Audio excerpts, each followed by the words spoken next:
Price lord. ಕರ್ತನ ನಾಮಕ್ಕೆ ಸ್ತೋತ್ರ ಉಂಟಾಗಲ್ಪಡಲಿ. ಪ್ರೀತಿಯುಳ್ಳ ದೇವ ಜನರೇ, ಯೇಸು ಕ್ರಿಸ್ತನ ಹೆಸರಿನಲ್ಲಿ ನಾನು ನಿಮ್ಮನ್ನು ವಂದಿಸುತ್ತೇನೆ. ಕೀರ್ತನೆಗಳು 84ನೇ ಅಧ್ಯಾಯ 5ನೇ ವಚನದಲ್ಲಿ ವಾಕ್ಯ ಈ ರೀತಿಯಾಗಿ ಬರೆಯಲ್ಪಟ್ಟಿದೆ. ನಿನ್ನಲ್ಲಿ ಬಲವನ್ನು ಹೊಂದುವ ಮನುಷ್ಯರು ಧನ್ಯರು ಎಂದು ವಚನ ಬರೆಯಲ್ಪಟ್ಟಿದೆ. ಅಂದರೆ ಪ್ರೀತಿಯುಳ್ಳ ದೇವ ಜನರೇ, ನಾವು ಇವತ್ತು ಏನು ಮಾಡಬೇಕು? ಕರ್ತನ ಸಮ್ಮುಖದಲ್ಲಿ ಆತನ ಬಲವನ್ನು ನಾವು ಏನು ಮಾಡಬೇಕು? ಹೊಂದಿಕೊಳ್ಳಬೇಕು. ಆತನ ಬಲವನ್ನು ನಾವು ಏನು ಮಾಡಬೇಕು? ನಿರೀಕ್ಷಿಸಬೇಕು.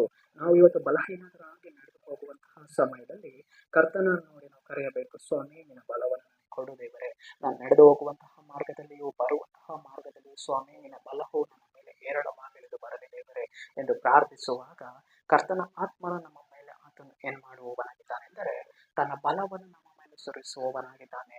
ದೇವರ ಬಲವು ನಮ್ಮ ಮೇಲೆ ಇಳಿದು ಬರುವಾಗ, ಕರ್ತನ ಬಲವು ನಮ್ಮ ಮೇಲೆ ಇಳಿದು ಬರುವಾಗ ನಮ್ಮ ಜೀವಿತದಲ್ಲಿ ಇರುವಂತಹ ಎಲ್ಲ ಬಲಹೀನತೆಗಳು ಏನು ಮಾಡುವಂಥದ್ದಾಗಿದೆ?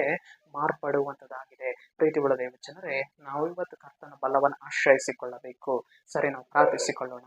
ಅಪ್ಪ ಕರ್ತನೆ, ನಿಮಗೆ ಸ್ತೋತ್ರ ಸ್ವಾಮಿ. ಈ ಮುಂಜಾನೆ ವೇಳೆಯಲ್ಲಿ ಕರ್ತನೆ, ಈ ವಾಕ್ಯ ಭಾಗ ಸಂದೇಶವನ್ನು ನೋಡ್ತಾ ಇರುವಂತಹ ಜನಗಳನ್ನು ಸಂಧಿಸು ಕರ್ತನೆ. ನಿನ್ನ ಜನರ ಜೀವಿತದಲ್ಲಿ ಸ್ವಾಮಿ ನಿನ್ನ ಕ್ರಿಯೆಯನ್ನು ಮಾಡಿ ದೇವರೇ, ನಿನ್ನ ಬಲವನ್ನು ನಿನ್ನ ಜನರಿಗೆ ಅನುಗ್ರಹಿಸಿಕೊಡು ದೇವರೇ. ಅದಕ್ಕಾಗಿ ಸ್ತೋತ್ರ ಅಪ್ಪ.